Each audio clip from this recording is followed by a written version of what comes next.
So guys, now we are heading towards immigration and then we'll go for the next flight.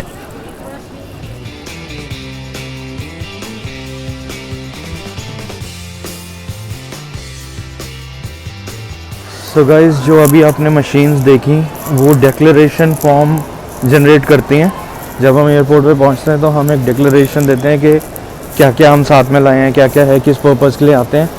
तो उसकी कुछ receipt ऐसी होती है एंड ये आपको जब आप अपने इमिग्रेशंस क्लियर करते हो तो वहाँ पे दिखानी होती है। दैन को इमिग्रेशंस में ऑलमोस्ट 2 घंटे लग गए और अब मैं अपना बैगेज कलेक्ट करने जा रहा हूँ। और इमिग्रेशन के टाइम पे मेरे को बहुत टेंशन थी कि क्या पूछेंगे क्या नहीं पूछेंगे, कोई पेपर तो नहीं कम पड़ गया कहीं मेरे पास, या इन केस अगर कोई डॉक्यूमेंट ना मिला तो क्या करूँगा। बट ऐसा कुछ हुआ नहीं। उन्होंने सिर्फ मुझसे ये पूछा कि मैं किस कोर्स में आया हूँ पढ़ने के लिए और कितने दिन का स्टे है, बस ऐसे ही जनरल सा एक आधा क्वेश्चन। और उसके बाद उन्होंने बड़े आराम से मेरे को मेरा वर्क परमिट दे दिया और मेरे वीज़ा को स्टैम्प कर दिया और साथ में मेरी स्लिप को भी स्टैम्प कर दिया। दैट मीन्स कि मैं इमिग्रेशंस क्लियर कर चुका हूँ और मैं आगे जा सकता हूँ। तो गाइस, इमिग्रेशंस के टाइम पे एक मेरे को मेल आया था that was next connecting flight has been delayed. तो अब एक ये मेरे लिए एक बहुत मेजर प्रॉब्लम हो गई है क्योंकि मेरे पास कोई प्लान भी नहीं था कि मैं कहाँ रुकूँगा, क्या करूँगा। नेक्स्ट सेंट मेरी की फ़्लाइट थी जो वहाँ पे जाके मेरा होटल बुक था। मेरे को सिर्फ वहाँ जाते ही इमीडिएटली चेक इन करना था। मेरे को कॉलेज की तरफ से पिकअप अरेंज था, शटल बाहर वेट कर रही थी कॉलेज की। और अब सारा प्लान चेंज हो गया। अभी रात के 8 बजे की फ़्लाइट थी जो कि अब अगले सुबह नेक्स्ट डे 8 बजे की मॉर्निंग की फ़्लाइट हो गई है। तो मेरे को 12 घंटे कहाँ काटने मेरे को खुद नहीं पता। अभी जाके मैं एक बार एयरलाइन से कंफर्म करता हूँ, एयर कनाडा वालों से, कि अगर कोई मेरा स्टे अरेंज करवा सकें तो वो बहुत सही हो जाएगा। नहीं तो फिर मेरे को कहीं एयरपोर्ट पे या फिर कुछ और देखना पड़ेगा इधर उधर। एंड यस, एक चीज़ और, अभी इमिग्रेशंस हो गए हैं तो नेक्स्ट मेरी कोशिश ये है कि मेरे पास अब बहुत टाइम है तो मैं अपना SIN नंबर और बैंक डिटेल्स और बैंक अकाउंट अगर यहीं से ही एक्टिव हो जाए तो मैं वो भी करवा लूँगा साथ के साथ।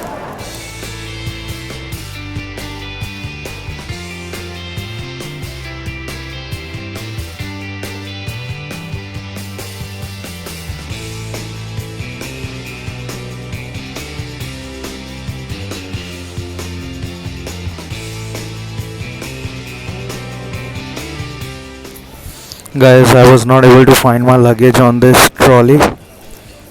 So अभी मैं आया हूँ एयर कनाडा के बैगेज सर्विस काउंटर पे। सो लेट्स सी इनका क्या कहना है, बिकॉज़ मेरी कनेक्टिंग फ़्लाइट थी आगे की, तो अब पता नहीं बैगेज कहाँ है मेरे। सो गाइस, अभी कुछ फाइनली अच्छा हुआ है। मेरे को एयर कनाडा ने होटल वाउचर दिया है अकोमोडेट करने के लिए एंड मेरे को $20 के फूड वाउचर्स प्रोवाइड किए हैं कि मैं कुछ एयरपोर्ट पे खा सकूं। सो ये काफ़ी अच्छी चीज़ हुई है। अभी मैं एयरपोर्ट के अंदर जा रहा हूं। तो कुछ हुआ ऐसा था कि मैं काउंटर पे बात करने गया था तो उन्होंने पहले ही मना कर दिया कि हम अकोमोडेट नहीं कर सकते एंड हम कोई भी आपको कंपनसेशन भी प्रोवाइड नहीं कर पाएंगे, आपको एयरपोर्ट पे ही वेट करना होगा। बट फिर मैं जब इनके मैनेजर से बात करने गया तो 10-15 मिनट थोड़ा मैंने बात करी, नॉर्मली करी, बहसबाजी तो नहीं करी बट नॉर्मल बात करी। बट फिर उन्होंने जैसे देखा कि मैं दिल्ली से प्रॉपर ट्रैवल कर रहा हूँ और मेरे को यहाँ पे कोई भी और अकोमोडेशन के लिए कोई भी जगह नहीं है, तो फिर उन्होंने मेरी प्रॉब्लम समझी और उन्होंने फिर मेरे को एक होटल का वाउचर प्रोवाइड कर दिया for up till my next flight. So अभी मैं फिर अब अंदर जा रहा हूँ एयरपोर्ट के। उन्होंने जो मेरे को फूड वाउचर प्रोवाइड किया है उसके लिए अब कुछ खाऊंगा पीऊंगा यहाँ पे और फिर होटल जाऊँगा।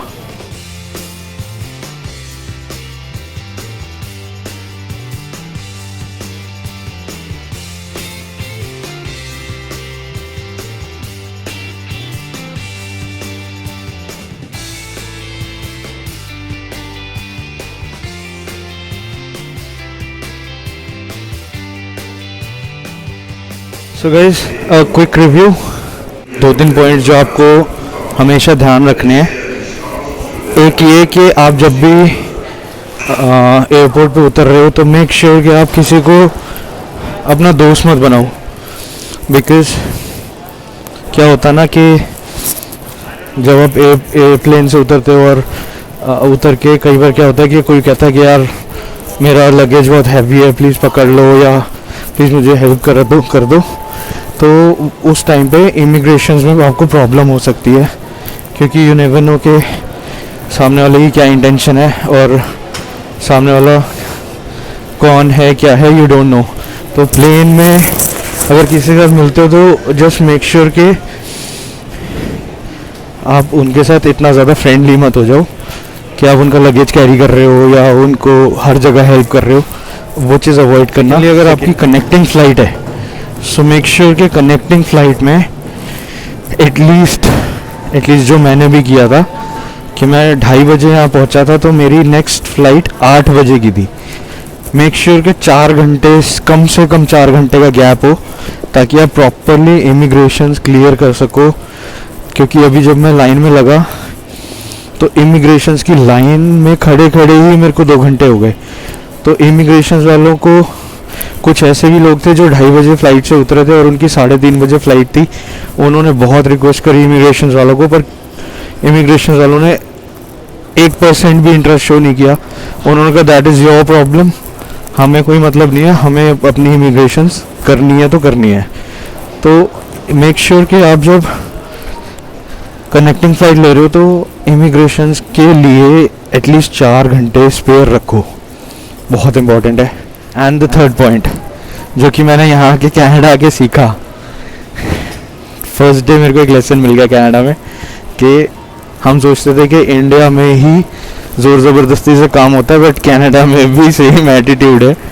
मैं पहले एयर कनाडा वालों के पास गया, they totally refused to give me accommodation और टू कंपनसेट।